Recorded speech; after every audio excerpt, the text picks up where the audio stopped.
bonsoir mes fidèles internautes Sénégal 7 ñu ngi leen di nuyuwaat bu baax a baax di leen jox seen wàccuwaay di amaat un réel plaisir di ñëw ci li nga xamante ni moom mooy seen format entretien spécial ñu am mbégte ak contentement dalal ci ki nga xamante ni moom mooy Babacar Ndiaye di conseiller premier ministre Ousmane Sonko en même temps bokk ci membre cadre Pastef yi nga xamante ni jamono ji nag ñoom ñoo yor li nga xam ne moom mooy gouvernement bu Sénégal ñu fas yéene waxtaanee nag point yu essentiel par rapport ak li nga xamante ni moom mooy réew mi donc Babacar maa ngi lay nuyu di la ziar di la jox sa wàccuwaay di la dalal ci suñu plateau Sénégal 7. merci beaucoup soxna Lalla maa ngi lay fay bu baax di la nuyu man tamit di am yaakaar que ni liñ fi nar a waxtaanee bu soobee suñu borom dina nekk njëriñ ci askanu Sénégal. di la jaajëfal aussi ci invitation bi pratiquement Sénégal 7 sama kër la. c'est pas ma première fois quand même. di ñaan yàlla def jàmm ci kër gi vraiment la fa leen cat et que yokk leen bu baax a baax a baax. merci beaucoup en tout cas am nañu un réel plaisir dalal la ci li nga xamante ne nii moom mooy suñu ay programme alors fi ñuy démarrer li nga xam ne moom mooy waxtaan bi tey ku wax Babacar Ndiaye wax ku jege ki nga xam ne moom mooy njiital Pastef di Ousmane Sonko donc bu ñu gisee mu def benn sortie lancer benn message à chaque fois mu jur ay polémique ba ñenn ñi sax di wax ne finalement est-ce que jar na muy génn di defati sorti ñii ne noonu daf ko war a continuer parce que moom njiit la fi nga xamante ne moom mooy réewum Sénégal et tey ku wax Sénégal wax cohésion sociale donc tey loolu en tant que koo xamante ni jege nga ko nan nga jàngatee loolu. merci beaucoup soxna Lalla déjà ce qu'il faut comprendre mooy que Ousmane Sonko c'est un Sénégalais bien avant muy nekk njiitum réew. Voire premier ministre je veux dire bien avant même mu nekk un leader politique c'est un Sénégalais donc un Sénégalais qui a parfaitement le droit de dire ce qu'il pense déjà maintenant bu ñu ñëwee ci Ousmane Sonko l'homme politique charismatique le leader naturel bi nga xamante ni moom la Sénégalais xam Afrique et le monde entier ñun ñëpp xam nañ ni du koy waxantu tey aussi il n'a pas froid aux yeux pour dire lépp loo xamante ni jàpp na ni njëriñu askanu Sénégal la xoolu ci kii laa bokkal corporation xoolu ci kii laa bokkal parti politique xoolu ci kii mu nekk ci gouvernement bi à chaque fois il a à dire ou bien à chaque fois bu mu jàpp ni war na mën a wax sur un sujet bien défini et que mu jàpp ni lii nii kat njëriñu askanu Sénégal la il le dit sans gants. loolu nag c'est être véridique maintenant deux choses l'une ñun askanu Sénégal soit dañu nekk ñu dëggu nangu dëgg. wala ñu bañ a nekk ñu dëggu bañ a nangu dëgg loolu rek moo fi am mais Ousmane Sonko par exemple il n'a pas fait ce qu'il a eu à accomplir avec des millions ou des milliards il a réussi ce qu'il a réussi par un discours véridique très rigoureux mais un discours très courageux et ça c'est Ousmane Sonko c'est le propre même du premier ministre Ousmane Sonko. Maintenant dañuy mën a mel ni moom ñu nangul ko loolu on n'est pas comme lui ñu mën nga ko nangul aussi loolu kese la.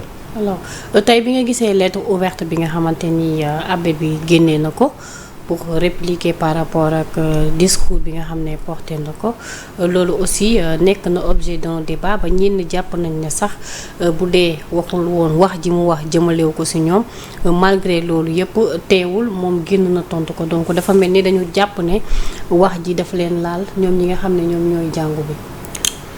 Bon déjà par rapport à cette lettre. Il faudrait commencer par témoigner que nous avons beaucoup de respect pour Django bi. Le président Ousmane Sonko a beaucoup de respect et beaucoup d'estime pour Django bi. Et je pense que loolu wane na ko plusieurs fois ci ay démarches am. Et mis à part le fait qu'il est homme politique et que mu war a cëral ñëpp tout le monde. moom en personne dafa di ko fonk Django bi. Ça il faut ñu préciser ko. Leneen li mooy. Il y a vraiment à déplorer ci lettre boobu noonu il y a beaucoup à déplorer certains nous disent que le sujet il est sensible moi je pense pas que le sujet il est sensible. Le sujet est sensible bu ñu nangoo ñi ko déclenché ñu jox ko orientation bi ñu ko bëgg a jox je m'explique on parle du port du voile et bien avant même port du voile je parle de la lettre on y sent un ton irrespectueux envers l'autorité. Un ton irrespectueux envers l'autorité que nous déplorons. Ousmane Sonko mérite le respect de tous les concitoyens.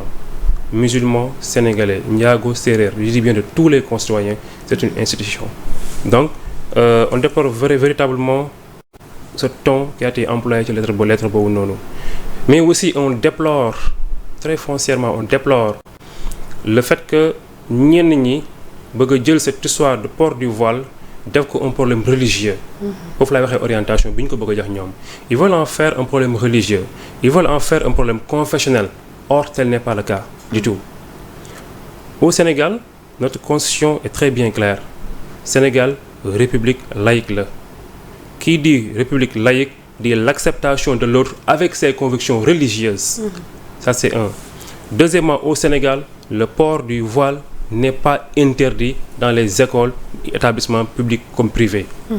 Troisièmement, il est donc inadmissible qu'on accepte au Sénégal que accès à un établissement public wala privé nit ki di ci dund discrimination juste parce que il est musulman ou bien il est chrétien ou bien mieux encore dafay muuru wala dafay sol lu cëkk wala lu gàtt.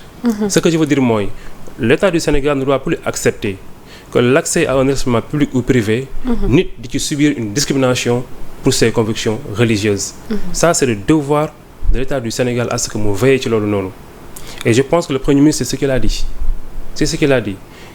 Maintenant est-ce que on va rester là les bras croisés disant que le problème il est sensible ñu bàyyi ñenn ñi jël ko jox orientation boo xam ne waruñu ko jox wala dañuy taxaw fermement dire les choses telles quelles.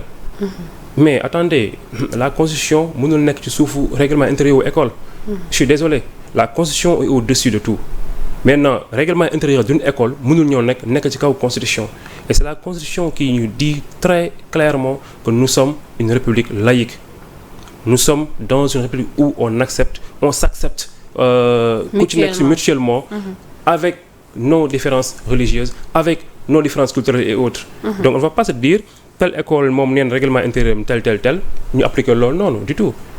Mieux encore on devrait arriver à un moment où dañu war a sax am li ñuy wax règlement intérieur unique et uniforme pour toutes les écoles. Pour toutes les écoles c'est là où on doit en arriver.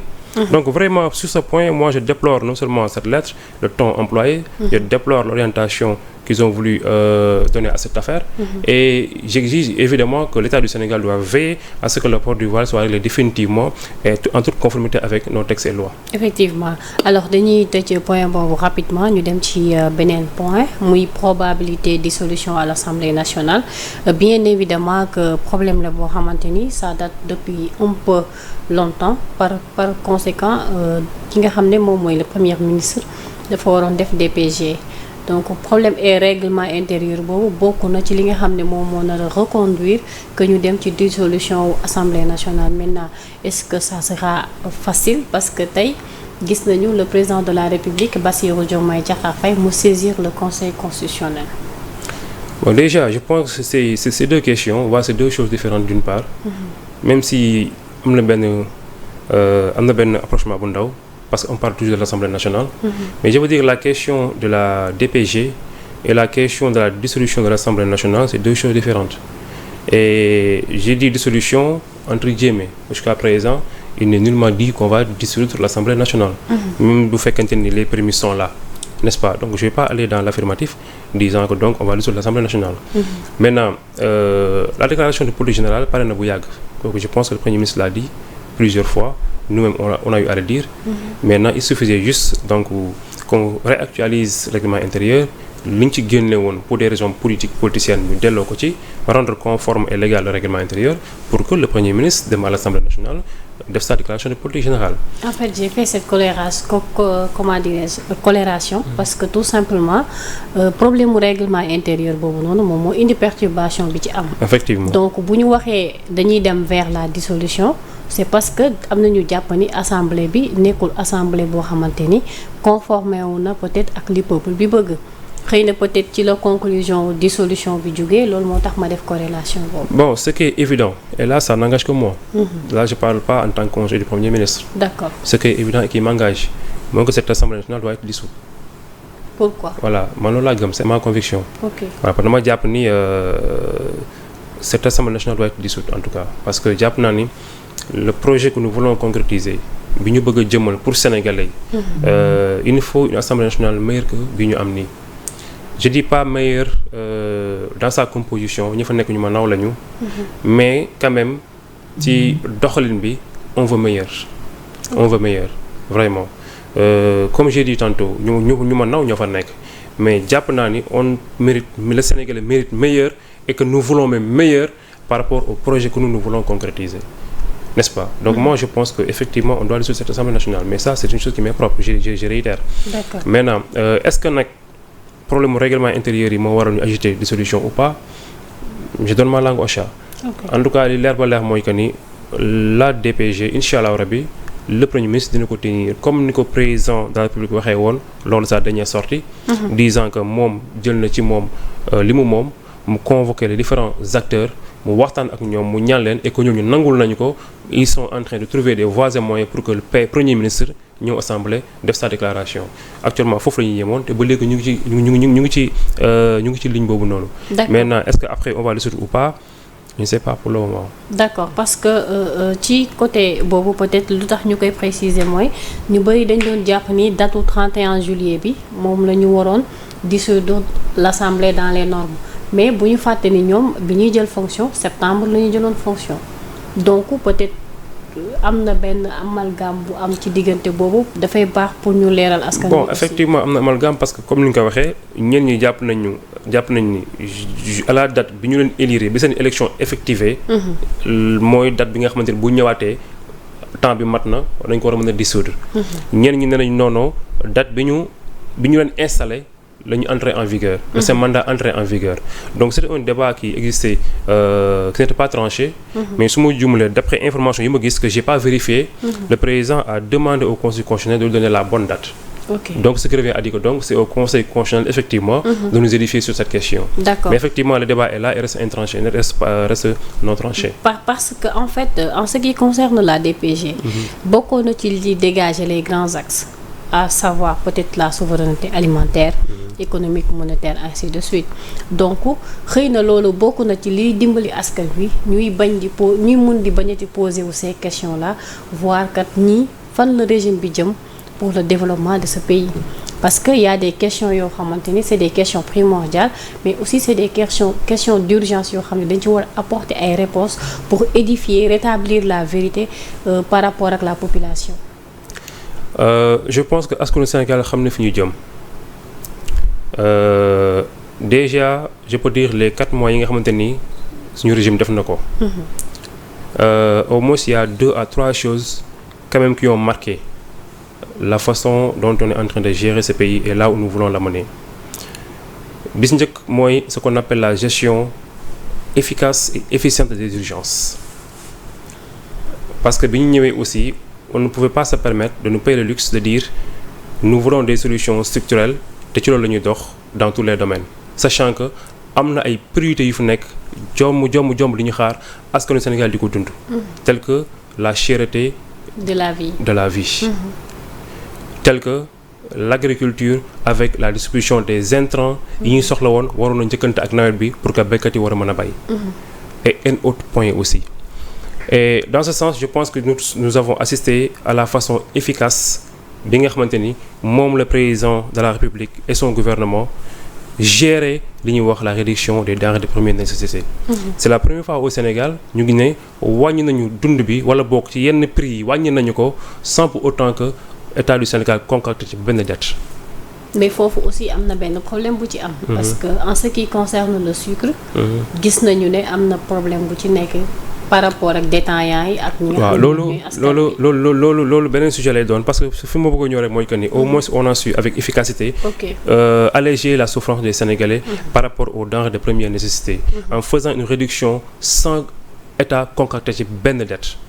et pourtant ñu bëri dañu waxoon c'est pas possible mënul nekk on l'a fait maintenant effectivement est-ce que dans l'applicabilité il y a une effectivité de l'exécution des normes des mesures qui ont été prises. Je dis pas parfaitement ni à 100%.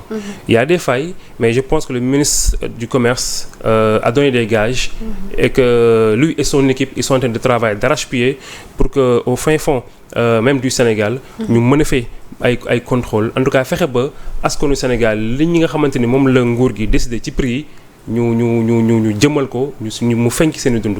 ñu ngi ciy liggéey bu baax a baax maintenant comme je dis c'est pas parfait donc l'applicabilité de la chose mais on y est. D'accord alors gis nañu benn dynamisme bu am solo par rapport ak gouvernement bi ci cadre activité yi ngeen di def à savoir setal bi ba ci reboisement bi gis nañu ne loolu bokk na ci li nga xamante ni seen pilier la par rapport ak la bonne gouvernance gis nañ ne aussi yéen a ngi ciy insister bu baax même su fekkente ni peut-être sénégalais yi habitué guñu peut-être à ce rythme-là. Oui, déjà, ce qu'il faut comprendre, moi, que nous, on n'a pas attendu d'arriver au pouvoir pour prendre ces initiatives pareilles.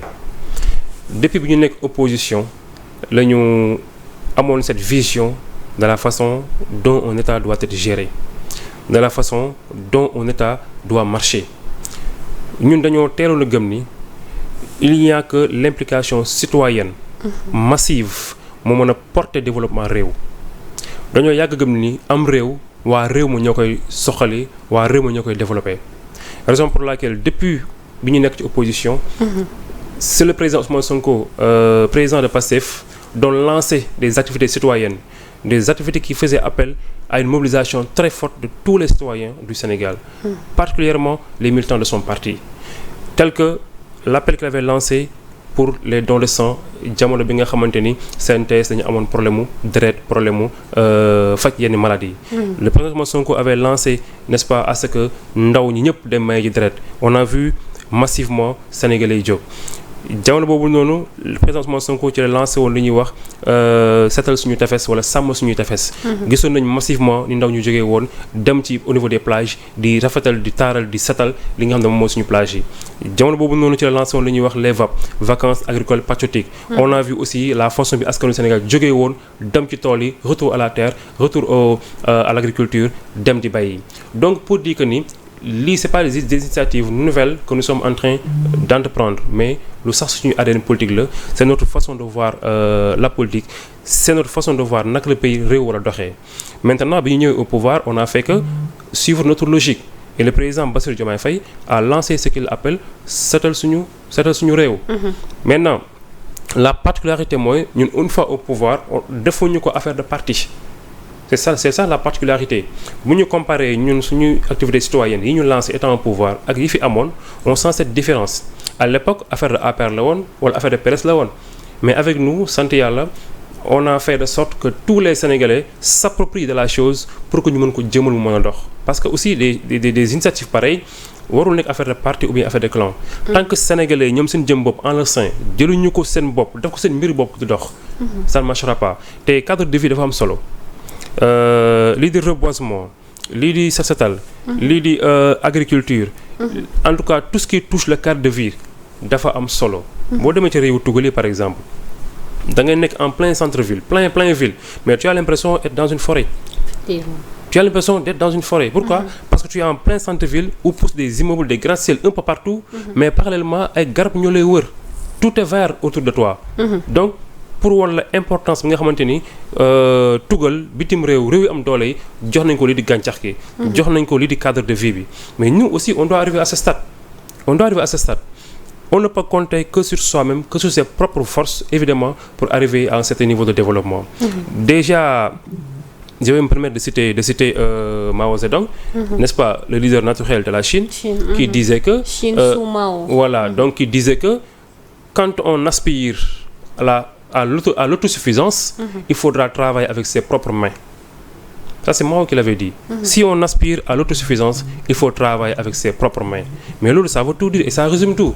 Et c'est ce que nous sommes en train de faire. Si vraiment nous voulons arriver à un moment où Sénégal dafay développer Sénégal gàncax gi day naat Sénégal mbay mi day dox Sénégal le secteur primaire de façon résumée dafay am doole dañ koy revaloriser il va falloir qu'on puisse compter sur nos propres forces à savoir en premier lieu notre jeunesse former ko équiper ko orienter ko éduquer ko outiller ko rendre ko patriote pour que vraiment ñu mën a soqali suñu réew mais aussi il va falloir qu'on puisse compter sur nos propres ressources naturelles il fexe ba li nga xamante ni fii suñu suuf lay jógee moo xam or la zircon la basalte la fer la lépp lu mu mënti doon ñu fexe ba mu nekk njariñu Sénégal En façon résumée, tout faire pour que le Sénégal revienne aux Sénégalais, pour que le Sénégal soit développé par les Sénégalais, mais pour que le Sénégal njariñ Sénégalais. balaa may ñëw sax ci avant dernière question bi da nga soulever lu am solo muy wàllu ressources naturelles on a vu que depuis démb ki nga xam ne moom mooy société Woodside nga xam ne moom moo géré commercialisation pétrole du Sénégal pour le moment gis nañu somme bu tolloog 41,467 milliards yoo xam ne jàpp nañ ne daf ko ameel Sénégal te tey sénégalais bi ñu déggee ni pétrole ak gaz am na fi ñun ñëpp jàpp nañ ne ku ci nekk dina ci gis boppam et que ku nekk li nga moom ci mbir mi ñu jox la ko en tant que sénégalais donc tey ñuy doon waxu renégociation des contrats pareeguñu ñu gis ne am na somu xaalis bu toll noonu boo xamante ne Woodside ameel na ko Sénégal. waaw mais il faudrait préciser que c'est pas Woodside kese moo ameel Sénégal du Woodside kese moo ameel Sénégal je pense que le Premier ministre l'a dit nous on a trouvé un Sénégal en ruine Sénégal alalam mu ngi ci àll bi. dafa tasaaroo ci àll bi entre ñi ko yoroon ñañ ko seqaloon comme ay partenaires ak seeni ñooñ c'est pas Woodside kese moo am alal Sénégal. Non mais peut-être en ce qui concerne. Maintenant oui exemple lay jël par rapport aux ressources naturelles. Effectivement j'ai bien compris votre question. Mais dañuy bëgg juste rek ni Sénégal yi ñuy déglu aussi ñu xam ni ñu bañ a focaliser wu ci l'affaire Woodside xam ni alalu Sénégal. dafa tasaaroo ci àll bi su ma nee àll bi mooy entre ña ko yoroon Macky Sall ak ay ñoñam. ak ay partenaires am. Et que le Sénégalais gisu ci boppam et que nous maintenant effectivement il y va de notre devoir moom la wax tantôt à ce que alalu Sénégal dellu si ci loxoy Sénégalais yi et oui pour parler de l'affaire Woodside effectivement amel nañu xaalis mais comprenez que cet argent ça a restitué de la plus belle des manières comment quand les autorités compétentes nous édifieront mais ne Sénégalais xam ni nañu yoree woon seen alal bu njëkk ak nii ñu ko fa seen yoree dañu ute lool parce que nag la transparence dafa bokk suñu ADN politique. On a tous entendu notre premier ministre dire que sama gouvernement fukki dërëm ku ko fa laal naa la tëj ci kaso bi loolu duñ ko dégg fenn fi kese lañ koy dégg et on est sûr et certain que ñi nga xamante ne tey ñoom ñoo ŋànk réew mi non seulement ay borom loxo yu set lañu mais ñu gëm réew mi lañu on peut dormir tranquille sous nos lauriers et que lañ ko teg doxinu réew mi ci raay. mais gis nañ fi ku ñu fal même pas 3 mois ñu limogé ko xëy na est-ce que loolu da nga jàpp ni dafa bokk ci li tax ñu limogé ko. bon en réalité xawma exactement les motifs yi tax ñu limogé ko. muy docteur Cheikh Dieng effectivement ma koy nuyu de passage parce que aussi ñoo bokk Pikine n'est-ce pas ñoo bokk benn département muy un leader politique un gars que je respecte beaucoup xawma exactement lan moo tax ñu wàccee ko du ma ko sax tuddee limogé parce que limogé beneen connotation la en tout cas daal wàcce nañ ko ci lañu ko dénkoon xawma lu remplacé ak keneen bon maa ngi ko ñaan yàlla mu mën a servir Sénégal ci yeneen domaine mën na am aussi ñu ko wàccee ëllëg ñu jox ko leneen waaw parce que loolu la xam ci moom en réalité. Mais juste comprenez que la transparence fait partie de notre arène politique. ku xam Ousmane Sonko xam ko ci set ku xam Bassirou Diomaye Faye xam ko ci jubal jubanti. Et que képp koo xamante ni taxe nga ni de près ni de loin ci gestion réew mi tu as l'obligation d'être transparent dans tout ce que tu fais. La reddition des comptes même pas reddition des comptes la déclaration des patrimoines. On a vu cette fois-ci ni mu demee mais nañ ko comparer ak auparavant comment ça se passait là où je te parle. képp koo xamante ni tey jii alalu réew mi yaa ngi ko yor di ko doxal def nga sa déclaration de patrimoine ni ko loi wu réew mi tëggee et pourtant bu njëkk dañu doon daw ci ginnaaw autorités yi daw ci ginnaaw ministres yi daw ci ginnaaw DG yi pour que ñu déclarer seen alal ils ne l'ont jamais fait ay benn ñaar ñoo ko doon def mais aujourd'hui on a vu que le président de la République non seulement il l'a fait dans les délais ça a été publié mais tous ces ministres l'ont fait dans les délais ça a été publié et même les DG des différentes directions on les voyait ñuy buuxante au niveau de l'OFNAC pour def seen déclaration de patrimoine mais loolu transparence transparence weesuwul loolu donc transparence ñun dafa bokk suñu ADN politique loolu na ko Sénégalais yi xam bu ñu tëddee nañ nelaw Ousmane Sonko l'a dit en tant que premier ministre chef du gouvernement képp koo xamante ni fal naa la tabb naa la fukki dërëm alalu Sénégal boo ko laalee ma tëj ci kaso bi et ils le savent tous muy man muy keneen ci yam donc les Sénégalais doomu tranquille seen ressources nañ ko yoree woon ak bi yoon du doon benn incha allah rabbi. d'accord mais ci kaw nomination yi jàpp leen ni peut-être xaw na jur quelques frustrations au sein du parti peut-être que moom moo waral fan yi ñu génn ñu gis coow li xawoon na bëri loolu ci biir parti Pastef. bon nomination bon. yaa ngi reetaan de. non dinaa ree parce que du ma ko tuddee journée problème. parce que mercredi bi moom bale bi day génn. waaw non bale bi dina gën a génn sax bu soobee yàlla. et puis pourcentage aussi jigéen ñi faible na trop. waaw là je vous rejoins. Et vraiment. Je vais vraiment être l'avocat des femmes aujourd'hui. Non, c'est la vérité. Non. Je vais être l'avocat des femmes aujourd'hui. Président Ousmane Sonko bu dee muy dégg. Président Bassirou Diomaye Faye bu dee muy dégg. nañu gën a bàyyi xel jigéen ñi ci nomination yi. Parce que nag on a de vraies femmes de valeur. Effectivement. On en a beaucoup des femmes de valeur ci njàng. Des femmes de valeur ci seen engagement patriotique. Des femmes de valeur ci seen conviction politique, mais aussi des femmes de valeur ci seen patriotisme. On en a en pagaille. Et président Ousmane Sonko xam na ko, président de la République Bassirou Diomaye Faye xam na ko. Donc ñoo leen ñaan ñu gën a bàyyi xel jigéen ñi ci nomination yi ça moom vraiment je tenais à le dire.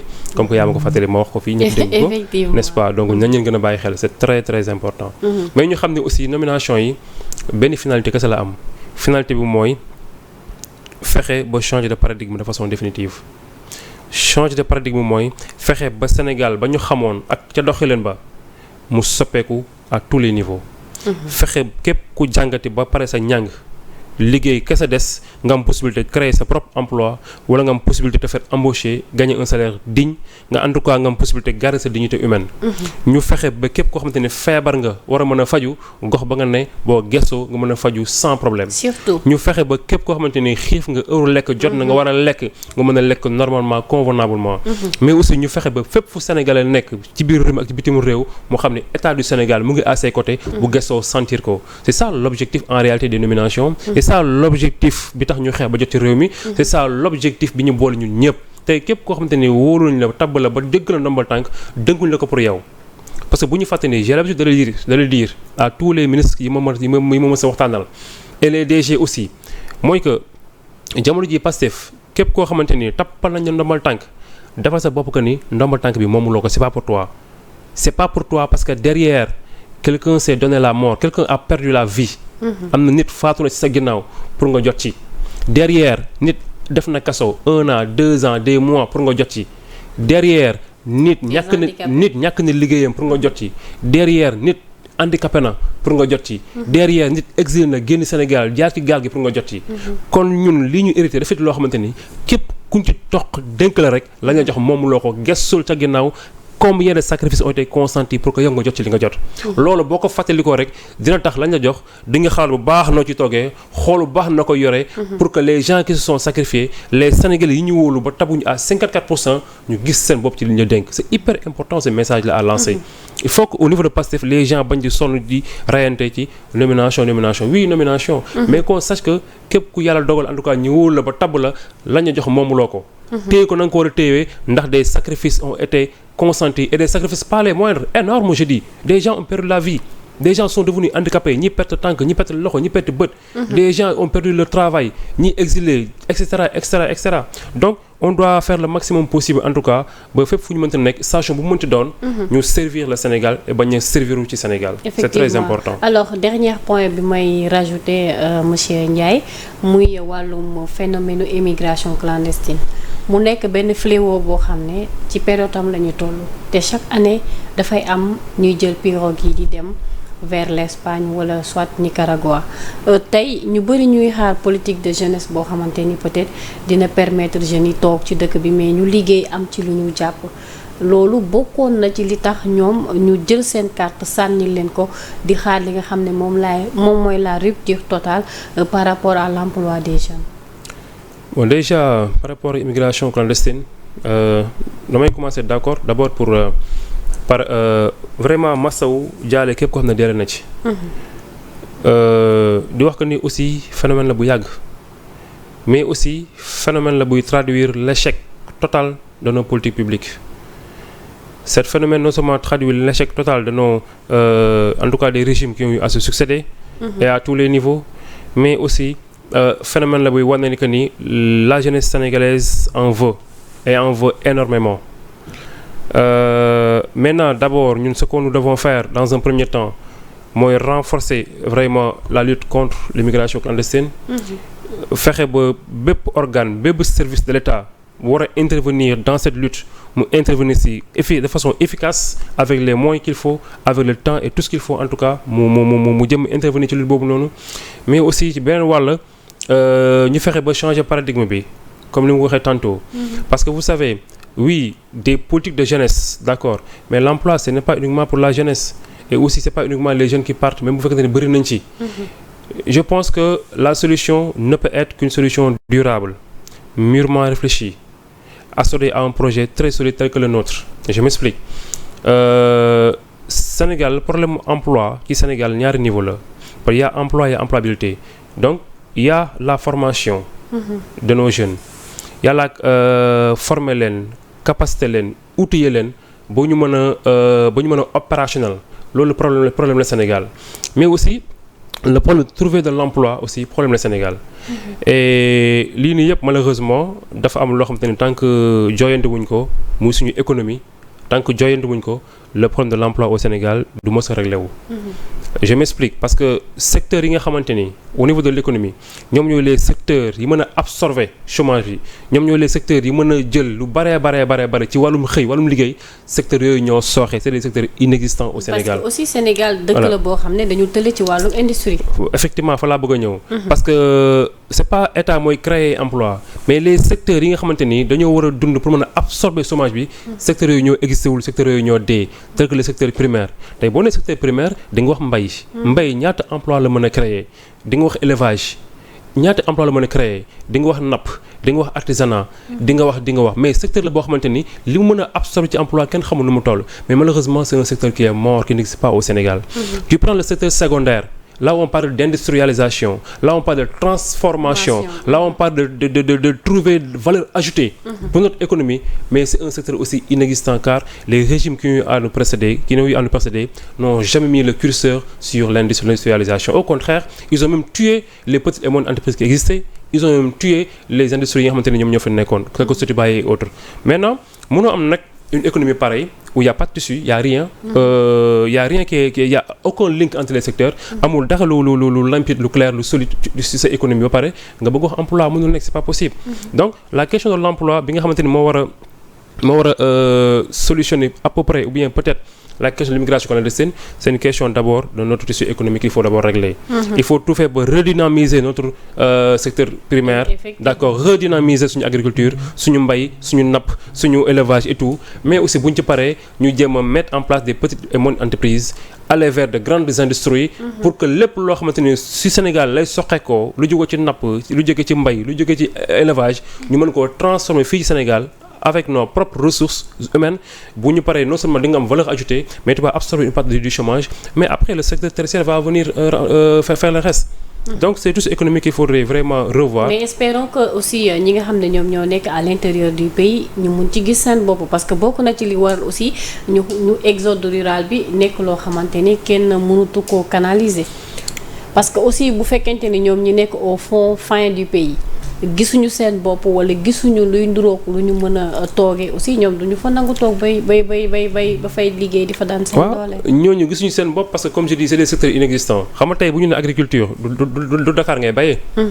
du Dakar la ñuy bayee te bu ñu nee élevage du Dakar ngay defee élevage bu ñu nee napp du Dakar ngay nappee parce que le secteur primaire en réalité au Sénégal c'est les régions c'est le sud c'est le nord c'est le centre.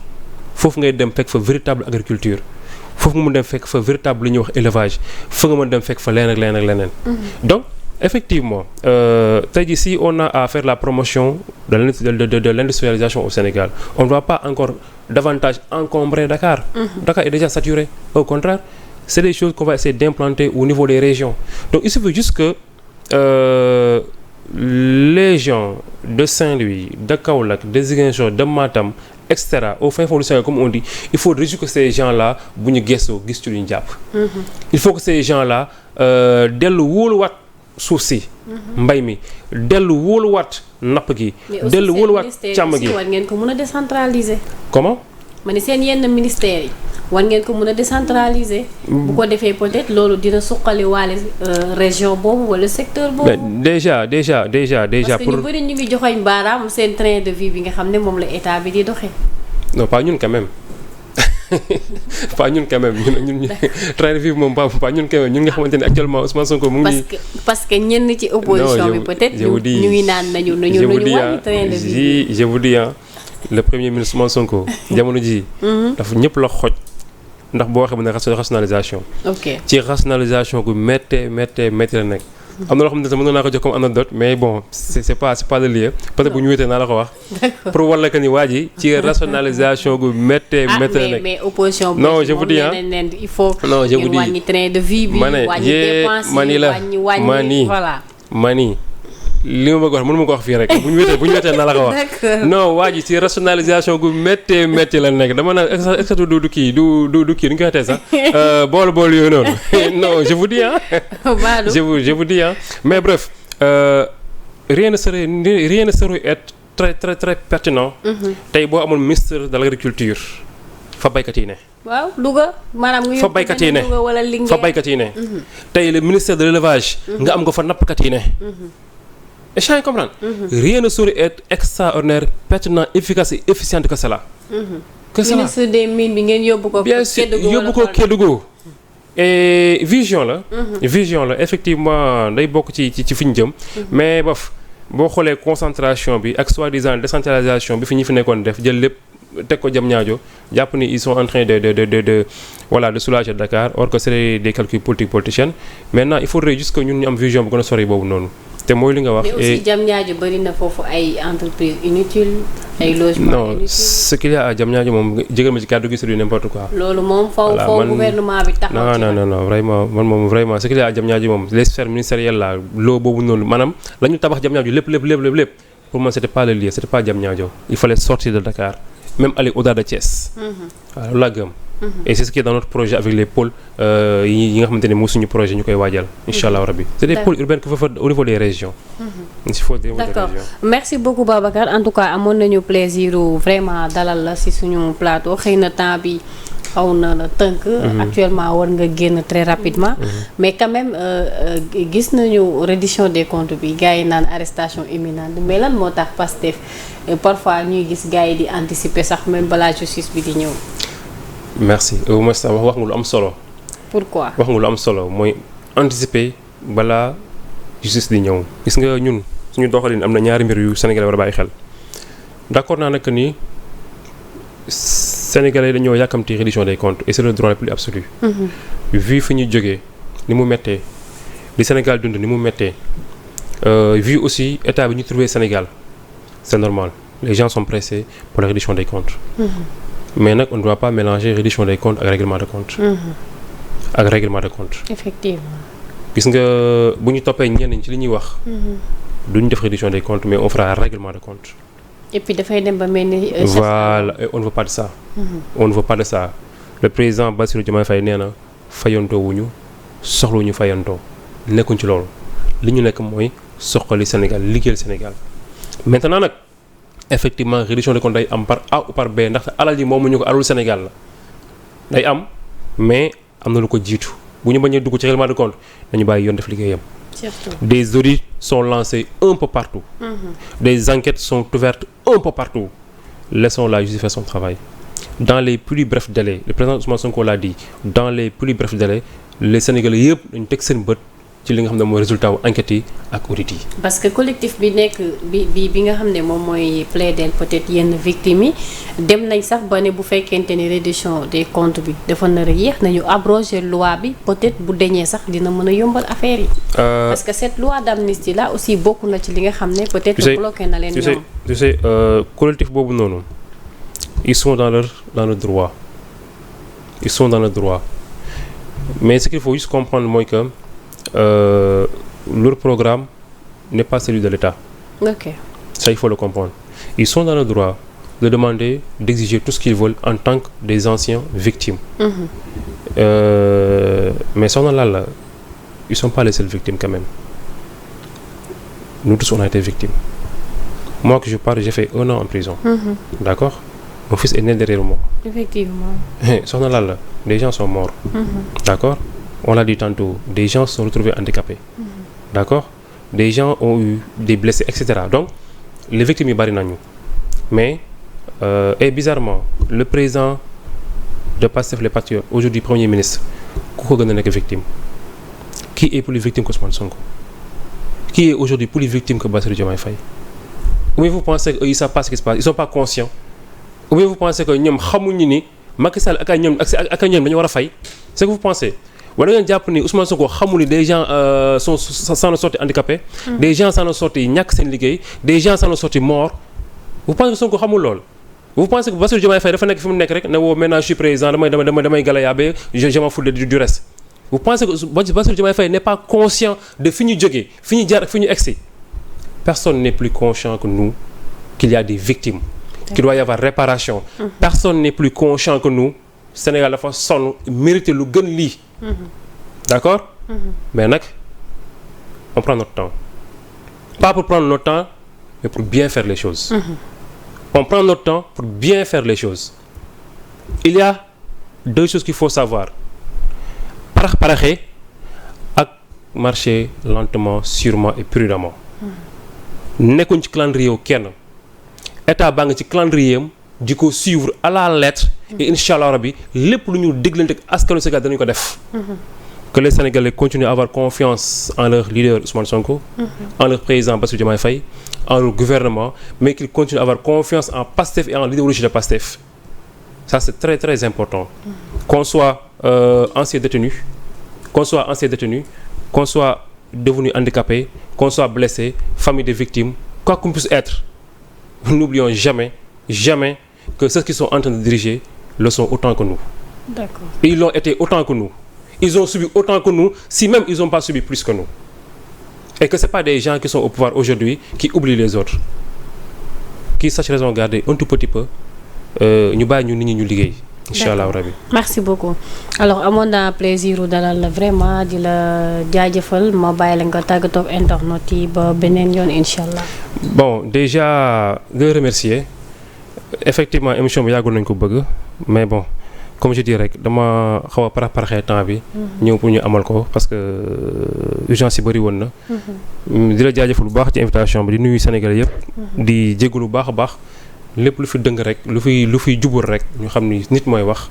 ñu jégal ko lépp lu fi baax aussi ñu xam ne ndimbalu suñu borom la. mais sant gërëm les anciens détenus politiques. sant gërëm les militants. De façon générale. sant gërëm askanu Sénégal di wax que ni lu ñu mën a def rek gën a mën a baral mbir yi ci lépp lu mën a alléger souffrance su sénégalais incha allah rabi dinañ ko def et nañu gën a continuer di wóolu en tout cas suñuy njiit. ay nit yu bëgg réew mi lañu ay nit ñu xam waa réew mi lañu ay nit ñu xam souffrance su réew mi lañu incha allah rabi le meilleur reviendra. jërëjëf. merci beaucoup en tout cas nii lay demee saa su nekk sur Sénégal 7 mu nekkoon seen entretien spécial ak ki nga xamante ni moom mooy monsieur Babacar Ndiaye conseiller premier ministre Ousmane Sonko en même temps cadre bu leader Pastef donc di ko jaajëfal bu baax a baax di jaajëfal waa marché Sandaga Mamour Wade moom moo jàpp ci habillement bi mention spéciale à la régie tuuti Ablaye donc maa ngi leen di jaajëfal bu baax a baax di leen wax rester connecté sur Sénégal 7 ngeen topp suñu ay programme di ñaan màggal gi nga xam ne moom la ñu jëm muy 18 safar yàlla nañ ko teewee at yu bëree bëri tey ji nekk premier safar ñaan yàlla ñu teewee ko at yu bëree bëri mais aussi ñëpp dem màggali si jàmm ñëw si jàmm ndaxte nag suñu maam borom Touba moom moo woote te su wootee ñun ñëppay dem daal di koy wuy ji donc jërë ngeen jëf askan wi di leen jaajëfal ba beneen yoon incha allah.